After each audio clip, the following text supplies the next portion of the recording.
Et voilà, il est Hello! là, il est arrivé. Coucou, Mel. Comment ça va en pleine forme du coup, toi, le confinement, ça se passe comment? Ben écoute, pour moi ça se passe bien, hein. Dans la vie, tu peux toujours voir les choses de façon négative ou positive et je les vois de façon positive. Ouais, on voit tout de suite, on voit tout de suite la coach qui donne la patate, qui donne envie de sourire. Je te laisse te présenter. T'es coach Love, mais c'est résumé un petit peu trop facilement en fait. Donc oui, je m'appelle Mel, je suis love coach ou donc coach en amour et conseillère sentimentale. Et donc j'aide principalement les femmes qui ont des problèmes en amour, des problèmes de couple, à retrouver confiance en elles et à apprendre à mener des relations saines et épanouies. Alors tu parles des filles, il y a aussi des gars qui peuvent avoir des problèmes, des problèmes. Tu t'occupes de tout le monde. T'es pas, Oui, oui, t'es pas- oui. Je m'adresse principalement à un public féminin parce que c'est les plus nombreuses à... Oui. Ouais, c'est vrai, c'est les filles en général, ou alors est-ce que c'est les filles qui ont plus de courage d'y aller que les garçons? Ouais, je Parce pense que que c'est moi, ça. Les filles moi, ont je pense plus que les de mecs, on a les facilité mêmes à en problèmes que parler. les meufs, seulement on n'en parle pas, quoi, en fait. Ouais, c'est ça. Bon, alors, ce que je vous propose pendant cette petite demi-heure là qu'on va passer ensemble, c'est que vous posiez du coup vos questions à Mel. Certains d'entre vous m'ont envoyé des questions, disons, de manière anonyme. Il y a une première question qui est arrivée, et évidemment, voilà, c'est le confinement en ce moment. Alors, quand tu es seul, bon, bah, en général, tu t'engueules pas avec toi-même. Par contre, quand tu es en couple, ça peut être compliqué. C'est quoi les règles à mettre en place quand tu es en couple là pendant le confinement? Est-ce qu'il y a des règles absolues à respecter pour que ça se passe bien? Alors ouais, je pense qu'il y a des choses qui doivent être mises en place pour justement éviter que qu'on commence à se manger. Et la première, en fait, ce serait de continuer à prendre du temps pour soi. Donc pas hésiter à faire des journées ou des demi-journées où on va s'isoler.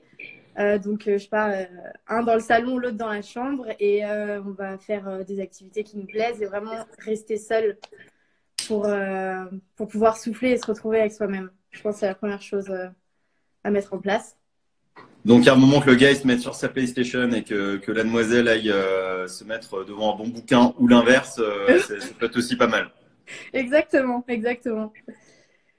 Donc il y a Euh, ça. Ensuite, il y a une chose, mais c'est plus en rapport avec la séduction. C'est pas parce qu'on est à la maison qu'il faut traîner en pyjama ou en jogging toute la journée.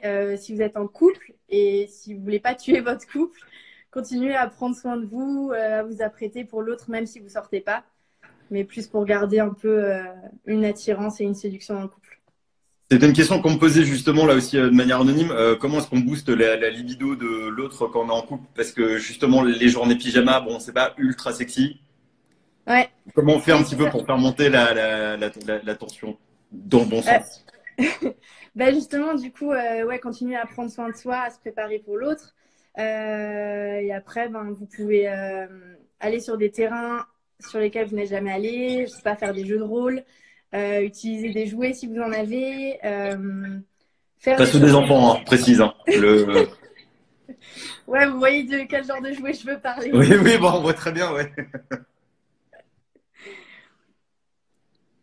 Alors, il y a Pauline qui a envoyé une question. Comment s'en sortir dans un couple quand on n'arrive jamais à faire confiance? Alors, en fait, moi, j'ai beaucoup de mal à répondre du tac au tac parce qu'il y a toujours plein d'autres questions qui suivent derrière. Pourquoi est-ce que tu n'arrives pas à faire confiance? Ouais, qu'est-ce qui te manque dans le couple pour que tu dises que tu n'arrives pas à faire confiance? Bon, donc Pauline, ce que tu peux faire aussi, c'est envoyer un message tout à l'heure directement à Mel et peut-être que tu Ouais. pourras apporter des réponses peut-être plus et pourquoi pas proposer un petit coaching ou quelque chose. Il y avait une question qui est arrivée aussi tout à l'heure. Je vis dans une longue relation basée sur les mensonges et la tromperie. Comment dire stop? Comment trouver le courage de dire stop? Parce que ça, c'est vrai que des fois, tu peux être dans une relation, tu as envie de t'en sortir, tu n'y arrives pas, tu n'as pas de courage. Comment est-ce qu'il y a un moment où, bam, on a le En fait, déclic? ce qu'il faut savoir, c'est que souvent, quand on est dans des relations comme ça, un peu toxiques, où il y a beaucoup de mensonges, ce qui fait qu'on n'arrive pas à partir, c'est la peur de se retrouver seul, de devoir recommencer quelque chose à zéro. Et du coup, ce qui aide beaucoup à dire stop, c'est se centrer sur soi, se rendre compte de la valeur qu'on a et qu'au final, on ne mérite pas de subir tout ça et qu'on mérite juste une relation saine et basée sur la confiance, justement. Ça implique l'autre question que j'ai reçue.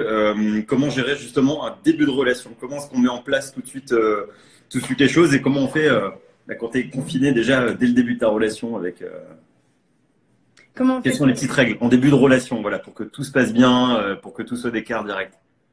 Mais là, quand les deux sont confinés ou dans le cadre de la confiance? Pas forcément, mais en début de relation, qui plus est, si oui, justement, si en plus tu dois être amené à vivre l'un sur l'autre. Bah, en fait, il ne faut pas hésiter à imposer ses barrières dès le début. Souvent, on pense que ben, dans la séduction, on veut plaire à l'autre, on veut paraître pour quelqu'un de gentil.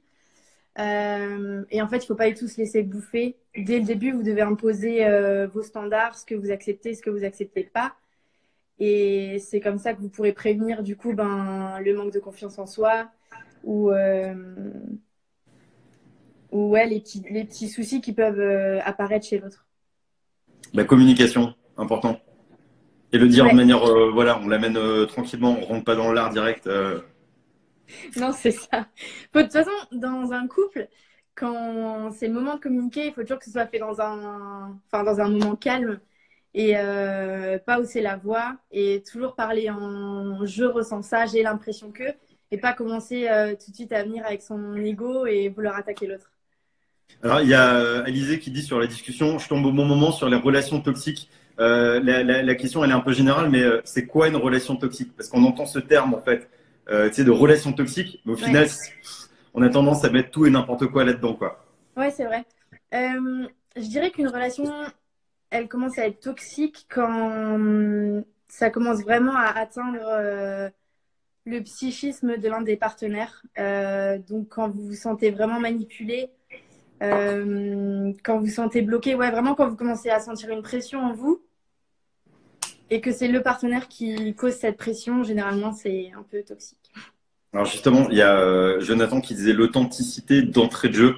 C'est important, c'est au moins tu mens pas, t'es toi-même et pas t'essaies pas de plaire à l'autre de manière, Ouais, disons, c'est ça. tu sais, à t'adapter à l'autre, quoi. Voilà. Et en fait, c'est aussi pour ça qu'il y a pas mal de couples qui vont se séparer au bout de 6 mois, un an. Au début, on porte tous des masques parce qu'on a tellement envie de plaire à l'autre et on a tellement envie que l'autre nous accepte qu'on va pas être vraiment nous-mêmes. On va toujours se montrer sous notre meilleur jour, on va complètement masquer nos petits défauts. Et en fait, se montrer dès le départ tel qu'on est, ben, ça va écrémer en quelque sorte les partenaires. Et la personne en face pourra directement voir qui vous êtes. Et pour ça, faut se connaître avant tout. Oui, c'est Et ça. comment on fait justement pour se connaître avant tout? Parce que là, le confinement, en fait, il y a ceux qui sont en couple et qui voilà, se posent des questions de savoir est-ce que ça va tenir, est-ce que ça va pas tenir. Ouh là là, ils commencent à m'agacer. Il y a ceux qui sont tout seuls. On m'a posé la question tout à l'heure, ouais, mais nous, les célibataires, on fait comment? Les célibataires, là, c'est pas la bonne occasion quand même de passer du temps seul et pour soi et se connaître mieux. Ouais, voilà, c'est ça. Profitez-en pour vraiment vous recentrer sur vous-même. Vous posez une fois une après-midi devant une feuille avec un stylo et vous vous demandez quelles sont mes qualités. Et voilà. Quelles sont mes qualités, quelles sont mes compétences, qu'est-ce que mes amis disent de moi, qu'est-ce que je veux pour ma vie. C'est important aussi de faire une liste du partenaire un peu idéal qu'on aimerait, parce que ça permet quand vous rencontrez quelqu'un de tout de suite savoir si c'est quelqu'un qui pourrait vous correspondre sur le long terme ou pas. Alors, n'hésitez pas à me poser des questions sur le live. N'hésitez pas aussi à vous moquer de moi, comme Émilie, tu as un coup de soleil sur le nez. Cédric, oui, bah oui, j'ai un petit coup de soleil. J'en ai aussi profité ces 2, 3 derniers jours pour sortir sur la terrasse. Est-ce que tu as des petits exercices, des petits conseils, tu sais, des petites choses à faire tous les jours pour booster un petit peu la confiance en soi et l'estime de soi? Parce que ça vient pas du jour au lendemain, quoi. On n'a pas un déclic en disant, hey, maintenant c'est bon. Non, c'est sûr que c'est quelque chose qu'il faut travailler si on l'a pas, si on l'a pas en soi. Euh, Alors, ça va être beaucoup changer le langage que vous portez à vous-même. Donc, comme je disais avant, faire une liste de ses qualités et des choses qu'on aime chez soi. Vous pouvez faire ça, par exemple, tous les matins chez vous ou tous les soirs. Écrire 5 à 10 choses que vous aimez chez vous pour vous rendre compte, en fait, de la valeur que vous avez. Il y a une chose qui marche aussi bien pour le cerveau, c'est les affirmations positives. Je ne sais pas si tu vois ce que c'est. C'est se dire, ouais, se dire, ah, je suis trop géniale, je suis quelqu'un de bien. Voilà, des choses pour nous booster, en fait. Ouais, si tu passes devant ta glace, eh, dis donc, mon gosse, ça va? Bah, c'est exactement ça, c'est exactement ça. Vous vous mettez face à un miroir et 10 fois, vous allez dire, oh, je suis trop géniale, je suis trop géniale, je suis trop géniale. Et en fait, au bout d'un temps, le cerveau, il va l'intégrer. Et après, vous considérerez vraiment comme génial. Alors justement, il y avait une question, alors je l'ai pas retrouvée là, mais c'était quelqu'un qui me disait en gros, j'arrête pas de poster des photos de moi sur Instagram, j'attends beaucoup de likes, mes amis me disent que c'est un problème, moi je ne vois pas le problème. Si, c'est vrai que c'est quelque chose qui est apparu avec les réseaux sociaux, ce besoin de plaire en fait, et ce besoin de valorisation par les autres. Et c'est vrai que souvent, les personnes qui postent beaucoup de photos d'elles-mêmes et qui attendent vraiment les commentaires et les likes, c'est qu'elles n'arrivent pas à s'accepter elles-mêmes et à se trouver belles elles-mêmes. Et donc, elles vont avoir besoin de l'approbation des autres pour se sentir mieux. Dac. Bon, donc attention à ce type de comportement. On me dit le problème aussi, c'est quand une personne trop entière, les hommes prennent peur, quand tu es indépendante, etc. J'ai l'impression que ça fait peur aux hommes. Ça peut faire peur, ouais, justement, d'être trop indépendant et d'être trop sûr de soi. Oui, ça peut faire peur. Surtout que c'est pas quelque chose que les hommes ont l'habitude de la part des femmes. Nous, on a plus. C'est vrai que les femmes ont plus tendance à se montrer assez dépendantes de l'homme. Et donc, oui, c'est quelque chose qui peut effrayer au premier abord. Oui, enfin après, c'est Après, normal que les femmes soient totalement indépendantes. pardon? C'est normal que la femme elle, soit totalement indépendante. Chaque personne est. Ouais, ouais, c'est ça. Après, ça dépend quand elle dit je leur fais peur ou je les effraie. Ben, ça dépend comment elle se place, tu vois, quel langage elle utilise. Est-ce que inconsciemment elle rabaisse pas l'autre ou tu vois, il peut y avoir plein de petites choses qui font que les hommes prennent peur. C'est pas forcément parce que elle est indépendante et qu'elle fait plein de choses. Et c'est surtout que nous, les gars, on a un peu d'ego, en fait, un peu en trop, quoi. Non? Et je vois ça hein, sur la discussion. Il y a beaucoup, beaucoup qui disent ouais, vous les gars, vous avez un petit peu trop d'ego et dès que ça touche un peu l'ego, ça part. J'avoue, moi, je fais Parfois. partie de certainement de voilà, quand on touche mon ego, certainement. Comment réactiver la libido du partenaire après plus de 20 ans de mariage et surtout être au diapason? Ah, bon là, ce sera plus le problème, je pense, du sexologue. Ouais, voilà. Mais on en a parlé tout à l'heure, on en a déjà parlé un petit peu tout à l'heure, on peut remonter le live. Comment on fait pour refaire confiance à un homme quand on a été trahi ou blessé? Alors, je change volontairement question en disant au lieu d'homme, je mets une personne parce que ça va parfois dans les deux sens et je veux pas qu'on fasse le tribunal quoi, des hommes ou des femmes ici. Ouais. Alors déjà, pour la première chose, c'est qu'il va falloir en discuter avec votre partenaire. Pourquoi la confiance a été brisée? Faut pas hésiter à faire une pause aussi dans la relation si vous en avez besoin. Et surtout, le plus important, c'est que après, vous allez recommencer une nouvelle relation entre vous. Je vais prendre le cas, par exemple, des tromperies. Euh, il faut pas s'arrêter là où était la relation avant la tromperie, mais vraiment recommencer une relation, réapprendre à se séduire, réapprendre à gagner la confiance de l'un et de l'autre.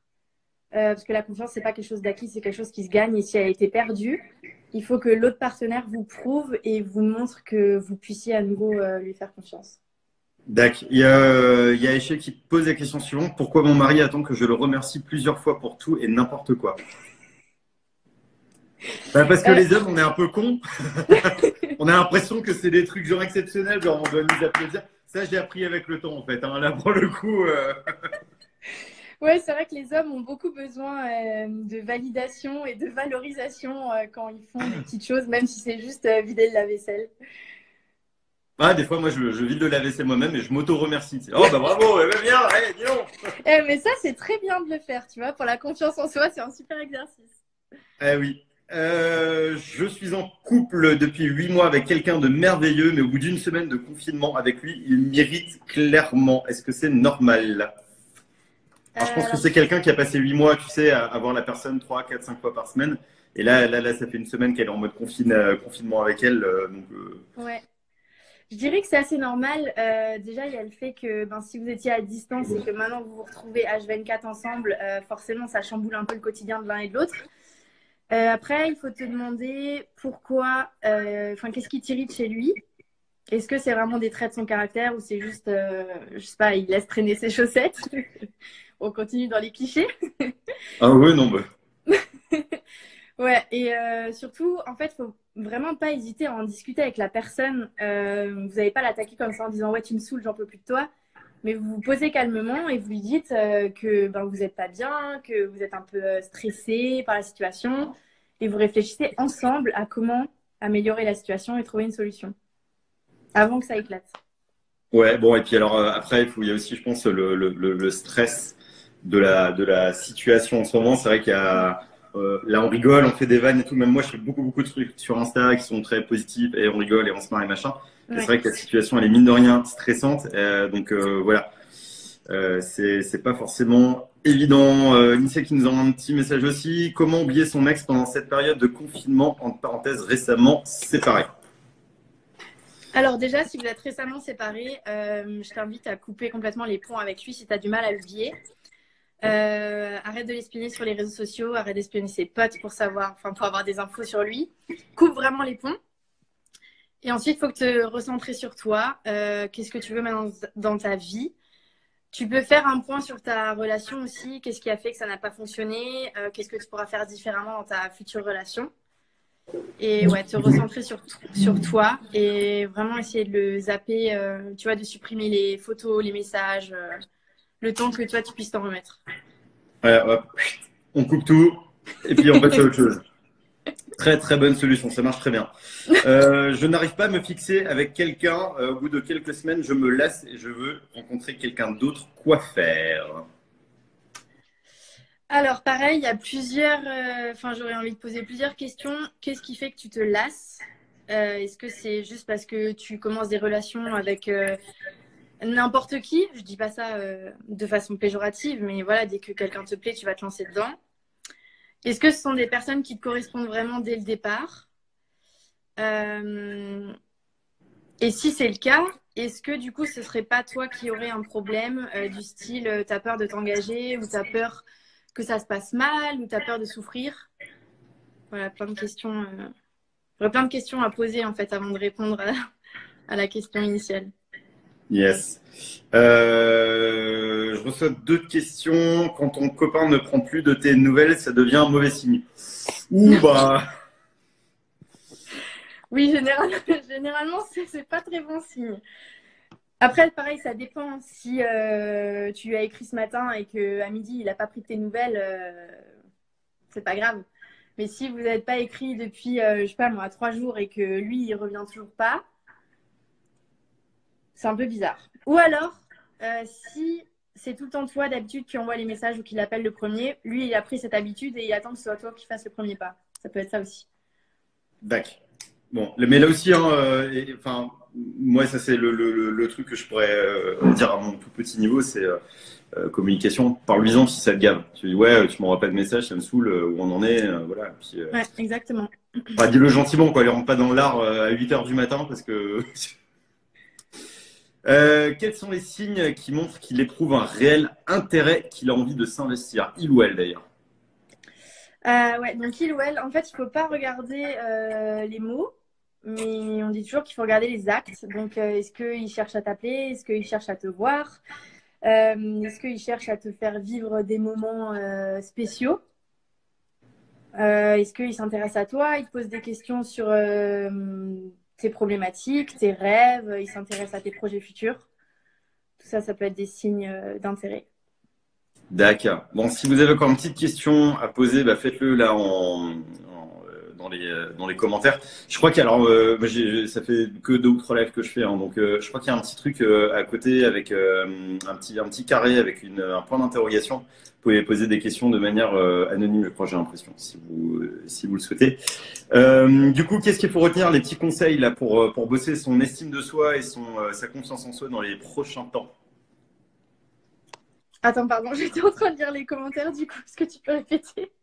Non, est-ce que là, les quelques petits conseils, les conseils pour bosser l'estime de soi là, pour les prochains jours, là, qu'est-ce que tu conseillerais? Les petites choses à faire très très simples à mettre en place. Du coup, je vais reparler encore de mes exercices d'écriture là, parce que c'est vraiment puissant pour le cerveau. Ouais. Vous pouvez commencer des activités du style la méditation ou le yoga pour apprendre à vous apaiser de l'intérieur et vous retrouver vraiment avec votre corps et votre mental. Vous pouvez développer des nouvelles passions ou des nouveaux projets aussi. C'est pas parce que vous êtes coincé chez vous qu'il n'y a rien à faire. Je sais pas, vous pouvez réaménager votre intérieur, faire du dessin. Faire comme moi, le repassage que j'ai pas fait depuis un mois, tu vois, j'ai tout fait là en 2 jours. Ouais. Ah oui. Bah oui. Non, mais oui, mais c'est vrai que n'empêche, s'occuper de son intérieur et s'occuper de soi-même, c'est aussi important pour la confiance en soi. Exactement. Regardez sur Internet, c'est une mine d'or, même Instagram, partout. Il y a des coachs de sport qui proposent des petites séances à faire à la maison. Même d'ailleurs, si c'est pas pour travailler le physique, forcément le sport, c'est aussi pour décompresser et se défouler. Regardez sur les réseaux, il y a des petites formations que vous pouvez faire aussi, des petits trucs que vous pouvez trouver où vous avez envie de vous former aux réseaux sociaux, vous avez envie de vous former, moi je sais pas, dans la cuisine, la pâtisserie, des choses comme ça. N'hésitez pas. N'hésitez pas. Il y avait encore juste un petit commentaire. J'ai 29 ans, je vois toutes mes copines en couple, enfant, je ressens une certaine pression, peur de ne pas trouver la personne qui va me convenir. Alors ça, c'est vrai que c'est quelque chose que j'entends souvent. Il faut pas se laisser alpaguer par la pression de la société, de la famille ou des amis. Chacun son timing. C'est pas parce que vous avez 30 ans que vous êtes en retard. C'est pas parce que vous avez 40, 50 ans que vous êtes en retard. L'amour, il vient à vous quand vous êtes prêt. Et il n'y a pas à se sentir mal ou à sentir une pression. C'est pas parce que tous les autres sont en couple que vous devez l'être aussi. Et déjà, c'est pas parce que tous les autres sont en couple que tous les autres sont heureux. Voilà. D'accord. Bon, on note ça. Il y avait juste une dernière question. Quelles sont les meilleures activités à faire à deux en ce moment? Bon, c'est propre à chaque couple, quoi. Faire du cash. Faire du cash. Remarque, ça peut être rigolo. Ça peut être rigolo. J'avoue. Non, mais ouais, c'est à vous plutôt de trouver ce que vous aimez. Je sais pas si c'est cuisiner ensemble, réaménager l'appart, je sais pas, inventer une choré, faire un mini-film. Enfin, je sais pas, il peut y avoir plein de choses. Bon, mais regardez sur les réseaux, hein, il y a vraiment plein de choses. Mel, moi, ce que je te propose, c'est que déjà, on est au rejoindre, c'est Mel_Frison, c'est ça non, Mel tiré du bas, love coach. Ah, bah, il y a tiré du bas en tous les cas. Bon. Mel_Love Coach, vous allez la rajouter. Si tu as des petits bouquins, tu as des petits trucs comme ça à conseiller, un petit peu de lecture là, pour les prochains temps, n'hésitez pas. On privilégie la lecture sur les tablettes, hein, des trucs comme ça. On évite de se faire livrer des trucs là en ce moment parce que les livreurs, déjà, ils ont priorité pour les pharmacies, les hôpitaux. Et très honnêtement, voilà, je pense qu'on pourra se commander des trucs plus tard parce que là, on va pas mettre en danger tous les livreurs, tous les gens qui bossent en ce moment pour juste des bouquins. C'est un peu dommage. Le mot de la fin? Le mot de la fin, profitez de cette période pour prendre soin de vous, pour apprendre à voir le positif dans toutes les situations, pour vous développer et pour prendre soin de votre chéri ou de votre chéri, I ou IE. Voilà, et prenez soin de vous surtout. Merci beaucoup, Mel. Merci à toi. Passe un bon week-end. Bon courage pour le confinement. Ouais, merci toi aussi. Et puis on se fera un autre live, un de ces quatre, sur un autre thème si tu as envie. Enfin, voilà. C'est cool d'avoir pris une petite demi-heure pour nous. De gros bisous, à très vite. Bisous.